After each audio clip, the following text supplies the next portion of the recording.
Good morning, buenos dias, gandu umaga. That's in English, Spanish, and my Filipino dialect, Tagalog, respectively.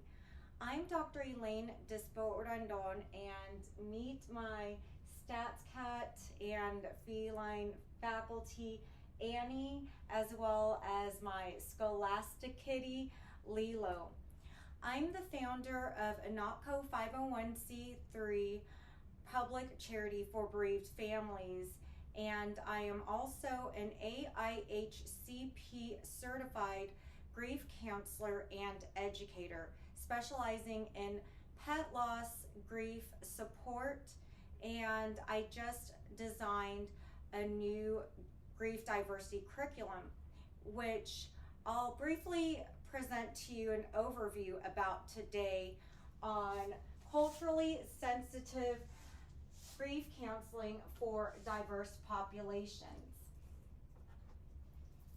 And this is not to specifically address every single culture in the world, but to prepare those who serve in the grief support to be more aware of the different demographic groups who they serve. Just a little bit about me to set the context and make it my career calling and ministry relevant to you today. I'm a Filipino, which is a female Filipino nationality of Southeast Asia.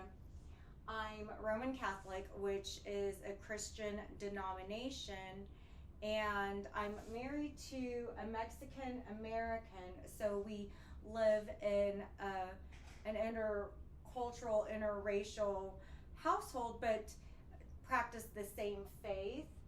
And alongside my husband, we're bereaved parents of our oldest cat, Asia, and both of our unborn children, Angel and Divine. And through the losses of our babies, we started Anotco. And now one of our services of support through Anotco is the grief counseling and support. But most of my adult life, I have been teaching college courses, including continuing ed courses through the AIHCP with this grief diversity program now.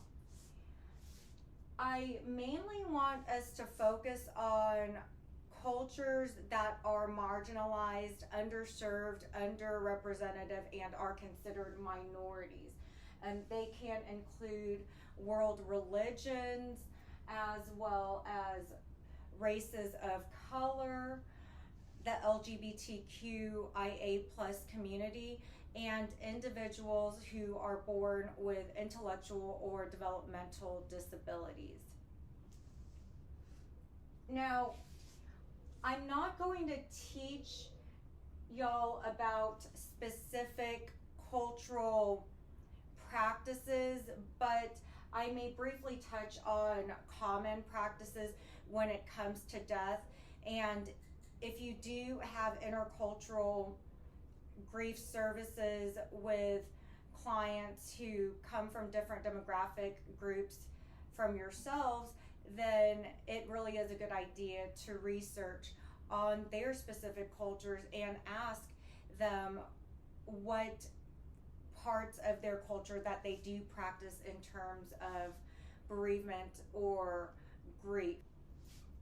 Now, when we explore some of the common practices of religions in terms of death and dying, I'm not saying that everybody who comes from these demographic groups do celebrate these cultural traditions, but the majority do, especially if they live in areas where those religions are dominant and most commonly practiced.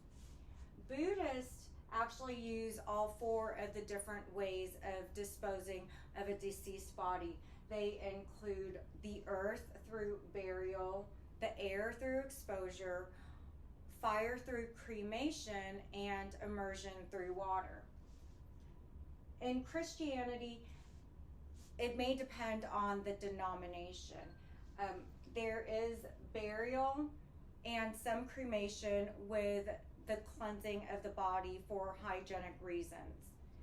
Now, Hindus, Jews, and Muslims also have ritualistic cleansings of the body before disposal.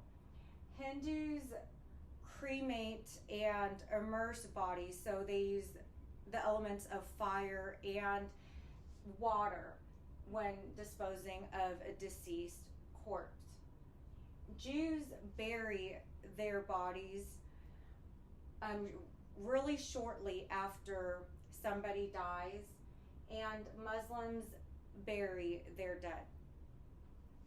Now, in terms of the celebration of life and the memorial services, Buddhists focus on merit making instead of covering a lot of monetary expenses on the funeral itself, and use incense and may display photos. Christians may have private or public settings depending on the preference of the deceased or the family members and how well known the person who recently died was. But there usually involves a viewing of the body, but that also can be optional, as well as memorial services. Now, there are different subsects of Christianity, including Catholicism and many Protestant denominations. But with Catholicism, which I actually practice, in my faith, we believe in Jesus coming from the dead, and so do many other Christians of different denominations. But we also have a special devotion to Mary, the mother of Jesus, and we also may pray to the saints for intercessions. That doesn't mean we worship saints, but we seek their help through supplementing our prayers to God. And those may be very common in celebrating death as well. Also, there's a custom called Dia de los Muertos, which means Day of the Dead, when we believe that the spirits of the dead come closer to us on November 2nd, around that time of the year. With Hindus, the celebration of life is very elaborate and drawn out and can take several days through even a couple of weeks at a time. And the other extreme would be with Jews, who again want to bury their dead very soon after the person has died, and also celebrate the deceased anniversaries of the death. Now, Muslims have comforting and robust rituals that prompt certain grief reactions. And in certain practices for the religions, there may be dietary restrictions. With Buddhists, they abstain from alcohol, alums, which include onions and garlic, as well as meat. In Christianity, previously people wore white while they mourned for their dead, and nowadays many wear black. Okay, good. Hindus welcome explicit emotional expressions when a family member dies, and a lot of the community may come together, not just the immediate family members or extended family members. And limited verbal communication or talking out loud may be expected, and they also follow a strict vegetarian diet during bereavement. Jews, again, tend to want to have their funerals right away, very soon after a loved one dies, in order to prevent a delayed mourning period or bereavement. And They may celebrate with round food to represent the cycle of life. Now, with Muslims, they consider an attachment or continued connection with the deceased to be socially acceptable. Now we'll cover the challenges with grief and how we can support those who come from different world religions. Now we have to consider that just because somebody may have been raised in a certain faith-based structure doesn't mean that they necessarily practice all of their cultural customs. And it can be even more complicated if somebody moves away from the native country and doesn't have a lot of other people surrounding when he or she is grieving in order to celebrate their religious or cultural traditions. So we want to make sure that we ask questions about their religious beliefs and that we listen and find out through their answers and their story sharing with us what we can do to help them. Plus, we also must bear in mind that more secular and other spiritual memorials are now more common, including even having virtual memorial services when not everybody who is grieving can be part of the grief rituals. We want to make sure that we respect the differences of those who come from different faiths or maybe not even have a belief system at all, because we want to help them grieve in the ways that they feel comfortable with and they are able to cope with.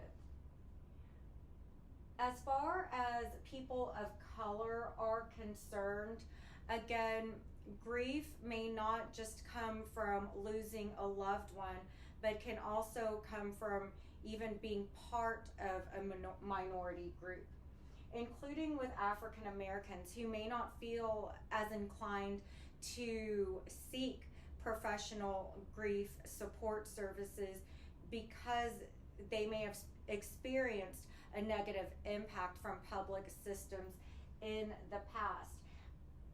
Plus, they may seek interventions from their religious communities and the tight-knit groups that they already are part of. Furthermore, there is a dichotomy with the ways that African Americans may grieve. For example, in church during a funeral, it is perfectly acceptable to be extreme and explicit in terms of expressing emotion. However, in order to be strong in bereavement, African Americans may also be expected to internalize their emotions. So it's really a matter of finding what they feel comfortable doing, even if it may not be what is culturally acceptable in their groups. Indigenous peoples also seek strength through their mental health, but admittedly may approach death and dying with a feeling of fear and dread. Latinx and African Americans both may experience what's called disenfranchised grief, which is grief that is not socially acceptable among a larger group and can be frowned upon, including losing a loved one, not necessarily through death, but also through incarceration, but also losing a loved one through death as a result of alcohol or drug abuse, in addition to homicide and suicide. Asian Americans may have been considered as a model race for not fighting against hate crimes in the past, but now are speaking up more, especially in wake of COVID-19. Now, I want to introduce a couple of more terms to you.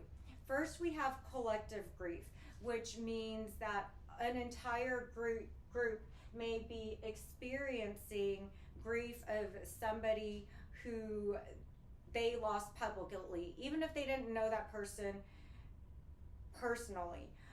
For example, at the beginning of the global pandemic in 2020, there were the public losses of George Floyd, Breonna Taylor, and Ahmaud Arbery. So we want to keep in mind all of these people who have lost their lives, even if we did not even have a relationship with them, but a whole group and even the world is mourning such public and tragic deaths. There also is vicarious trauma, which we professional grief supporters may experience ourselves. And this is when we feel like we are going through the same kind of grief that somebody who we are serving and supporting is going through, because we have that deep empathy with them. At the same time, we also want to make sure that we do not lead ourselves to burnout as a result of the vicarious trauma, that we are taking care of ourselves and able to cope with the grief that we're considering. For example, I help bereaved parents through my Anatco nonprofit foundation. However, if I'm speaking with somebody who lost a baby like I have multiple times, I may also feel haunted myself and revisit the situations in my life when I experienced those losses. However, ruminating on those losses are not going to help us. They're going to set us back. Yes, we're going to remember those sorrowful times in our lives, but we shouldn't dwell on them in order for us to be able to heal and recover from our losses. And that's exactly what we are aiming to do with the grievers who we serve. Now, how can we help people of color cope with their grief? For African Americans, there's a TRIOS model. TRIOS stands for time, rhythm, improvisation, oral communication, and spirituality. 5 different factors that are consistent with many lives of African Americans and would help us get more familiar with their culture. For Indigenous peoples, the medicine wheel is very effective. It shows the different directions and target points of mental health in order to determine the best courses of action and healing methods for them. For any person of color, whether African American, Asian American, Latinx, or Indigenous peoples, or anyone else around the world who is a minority, we do want to research their specific cultures, especially if they grew up in the areas where their cultures may have originated or may have been heavily populated. Healing exercises that are effective in general for any person of color can include journaling about their feelings at that moment in time in order to develop more self-awareness about what they are going through when coping with loss, and even tracking their progress, logging in what they have been doing, and reading back and seeing how far they've come. Meditation can help just really developing a sense of mindfulness, and if there is a sense of direction lacking on meditation, there are also guided meditations through apps, and also we ourselves, if we are trained in certain meditation therapies, we also can help them in meditation as well. There's also music. whether it be listening to peaceful, calming music, or even performing or singing music if our clients are musically inclined with instruments or their voices, they can vocally or musically express themselves. And music therapy can be very beneficial to the heart when healing through loss and through other forms of grief. There are also low impact exercises, including yoga and Tai Chi, that can just bring a calming effect to the mind and the body of those who are grieving. A couple of different talking or writing prompts that we may want to say during our sessions with our grievers of color can include for them to just share open-endedly about their experience with loss and grief. So that way we can take the time to listen and gauge for whether any cultural practices come up that they're expected to do or that they prefer to do. And then we want to ask them which of these grieving practices that are culturally acceptable are ones that they feel comfortable doing and would prefer doing to help them cope with their losses and other forms of grief. With the LGBTQIA plus communities, I want to point out right now that the research is still very limited on transgender and non-binary grief. However, what I did come across were for gay widowers, men who lost their romantic partners, and lesbian widows, women who lost their romantic partners. Now, gay widowers tend to want and feel the need to have somebody listen to them about their grief, the stories about their loved ones, their feelings about the death of their loved ones.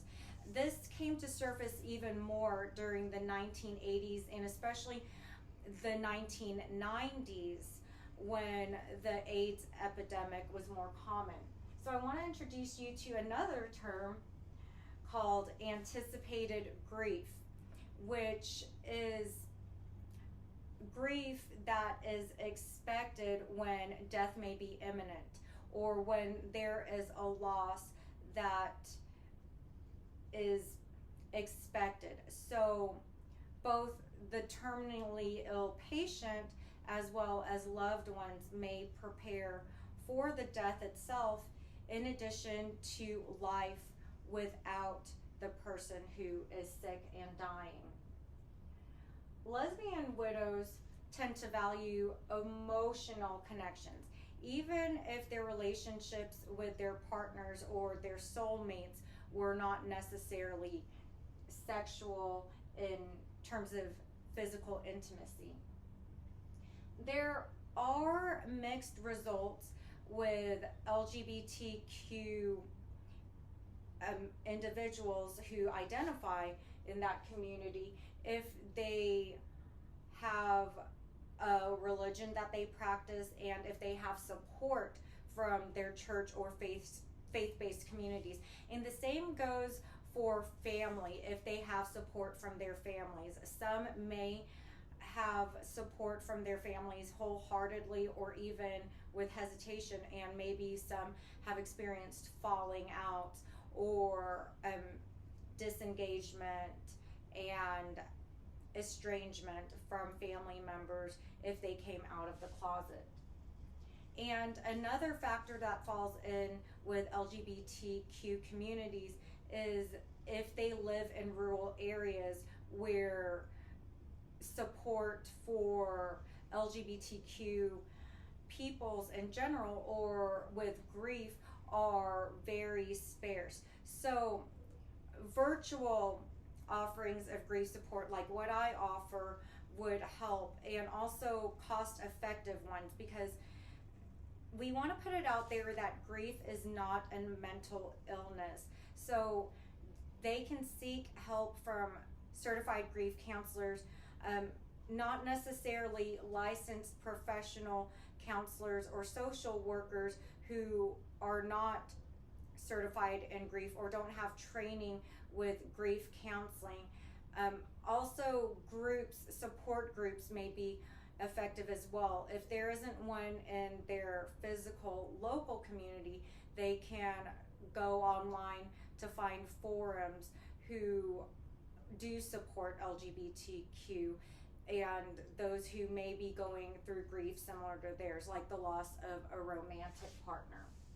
Now, it can get even more complex if somebody who does identify with LGBTQ is elderly and a person of color, because the support systems and resources may be very sparse and scarce. So it may have to do with being of low socioeconomic status, not having support from family members. So it will be up to us to help support them through their grief so that way they don't feel alone. LGBTQ plus communities can be supported and healed through animal companionship. Based on my research, it can be very effective to have a dog or a cat or another pet who they prefer to help them get through their bereavement or through another form of loss. Journaling to be more self-aware also can be very beneficial. Also, listening to or again performing music can be very helpful and healing for the soul. And again, finding a community, even if it's not physical face-to-face, but at least online or virtual, can really do wonders, because there is somebody out there who can empathize with us if we have a similar demographic or a similar form of loss. And a question we can ask our clients who identify with the LGBTQ plus community is which cultural and LGBTQ specific affirming support has helped them. And that can include, again, individual one-on-one grief counseling sessions, or talking with a peer who may be part of their group or share a similar form of grief, or a whole group of more people who've gone through it, as well as even a community event. Last but not least, we'll review the grief counseling challenges and support strategies for individuals with intellectual and developmental disabilities.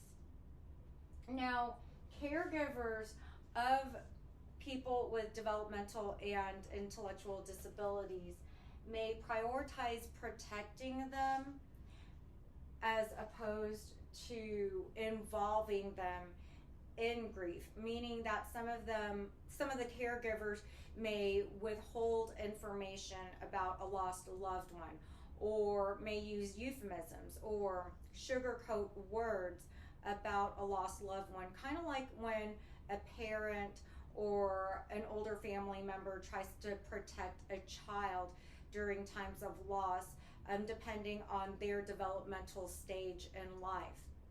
Therefore, it does a person with a disability a disservice, because then that means that they really are not fully aware of what's going on, and they may not be expected to participate in the memorial for a lost loved one. Also, we have to consider, depending on their motor skills and even whether they communicate non-verbally instead of out loud or verbally, that grief rituals may need to be visual instead of necessarily verbal. And in this heart, you can see some of the different activities that we can do to help somebody with intellectual and developmental disabilities cope with loss. They can include making a heart-shaped picture of the loved one, or planting a tree in memory of that person, even eating or preparing a nice meal that the deceased used to like. And I'm not saying that they just lose people, they may also lose animal companions, or they may not even lose somebody just to death, but also through separation. For instance, if they live in a group home and one of the staff members who they grew fond of, or one of their friends and roommates who they felt close to moves away, that also is a form of grief that we must acknowledge and help them get through. So we can include objects that remind them of that loved one and pack it up or display it somewhere for a little while to bring them comfort. And then after at least a week or a month, pack up that belonging or that object when we see the progress that the IDD or individual with intellectual and developmental disabilities may be healing. We want to engage in storytelling. If the person is verbal, we want to open up the lines of communication and listen to that person talk about their loved ones. We want to have music, just like we talked about earlier with other minority groups, that can be very comforting. So any of these ways can help somebody with intellectual and developmental disabilities heal, but we have to determine based on their skill sets what's going to work for them in order to involve them in grief rituals, so that way they don't feel like they're left behind and excluded from the memorial. Now, before I go over these culturally sensitive grief support do's and don'ts, I want to remind us again that grief is not a mental illness, but it may accompany other mental illnesses or make it even more complicated if there is no grief support sought from a professional or from a loved one. So we need to make sure that those people of minority groups who are grieving do feel like they are in a safe space with us. We also, if they come from another religion, we want to learn about their prayers and other practices that may help if they do feel comfortable doing those prayers and other forms of grief healing and recovery. What we do want to make sure that we take initiative of first and foremost is find out what our client needs and wants. So we want to talk to them and listen to what they have to say about the grief and the loss and their own cultures, and determine whether they do practice their cultural traditions. We don't want to assume that we know what they need before we even listen to them. So say that we have our client fill out the contract before our first session with them, and we find out that they're part of a certain religion or a certain race, or they have a certain sexual orientation or gender identity that is not a cisgender, meaning the gender that that person was born with, or that person has an intellectual or developmental disability. We do not want to assume just because they come from any of those groups that they're going to approach grief in a certain way based on the group or groups that they are a part of. We do want to learn more about our clients' cultures, especially if it is one that is different from our own that we're not familiar with. And then when we do meet with our clients, whether virtually or face-to-face, then we can gauge for whether or not they coincide with some of their cultural and other group grief traditions and rituals. We definitely do not want to impose our own beliefs and practices on our client. We certainly don't want to assume that they'll also have similar practices that we do, even if we indeed come from some of the same demographics. We do want to focus on our clients' sharing of experiences and making meanings out of them. Because when we hear what they have to say, they can indeed also be teaching us. We don't want to stereotype them because they identify with a certain group. We want them to feel comfortable, and again, we do not want to assume or jump to conclusions. And last but not least, we do want to approach our grief counseling as a team effort. And that this is something that we're doing together. We're working together towards healing and recovery. We don't want to consider the grief counseling as something that we're doing to our client. We're not above them. We're not better than them. We are working alongside together to figure out what is the best course of action and the next steps for them to take in order for them to function in a life after that loss or grief or trauma. The simulation that I want to assign all of us is to partner up with somebody in order to practice grief counseling.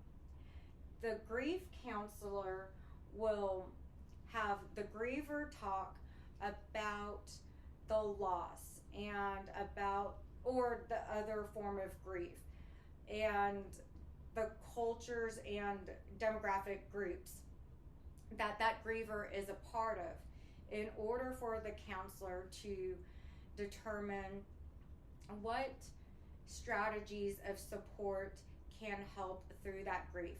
Now, examples of grief can, of course, be the loss of a loved one through death or divorce or a breakup or moving. It can also include the loss of a job or a health setback or moving. Even moving to another location can be a transition that can be grief-stricken. Maybe even having an empty nest with family members moving away who the griever is so accustomed to having around.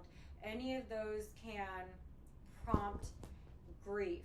So we want to make sure that these grievers know that they're not alone, and depending on the groups that they come from, if certain practices from their groups may work out for them, we can help support them through that or figure out any other ways that they feel comfortable with coping with their grief. Now, just because somebody comes from a certain culture doesn't mean that they can't practice cultural traditions from a group that they're not even a part of. Many may engage in indigenous medicine, such as Chinese traditional medicine or Indian Ayurvedic medicine, and it may work wonders for them. So we may even want to explore outside of the box, but that is if that person is interested. Thank you all for joining us today for our culturally sensitive and inclusion-based grief counseling for diverse populations.